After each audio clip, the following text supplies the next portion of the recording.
Welcome to Luca and Miguel. Enjoy the video. In this video, I will explain how to make chili oil using chili flakes.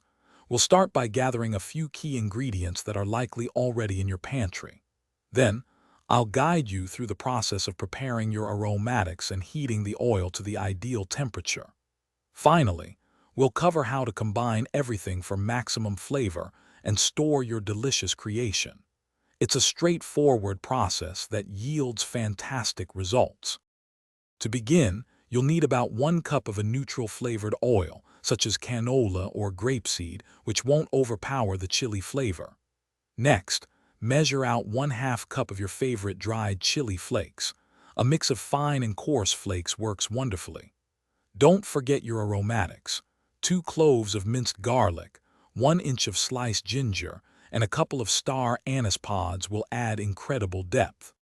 Now it's time to heat your oil. Gently warm your neutral oil in a saucepan until it reaches approximately 350 degrees Fahrenheit. While the oil heats, place your chili flakes, minced garlic, sliced ginger, and star anise into a heat-proof bowl. Once the oil is hot, carefully and slowly pour it over the ingredients in the bowl.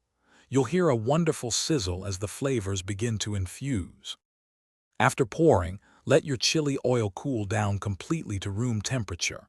This allows the flavors to deepen beautifully. Once cool, you can stir in about 1/2 teaspoon of salt and 1/4 teaspoon of sugar to enhance the taste. Before storing, remove any large aromatics like the star anise. Transfer your finished chili oil to a clean, airtight jar, and it will keep well at room temperature for up to 3 weeks. Thanks for watching and please subscribe. It's the best investment you'll ever make.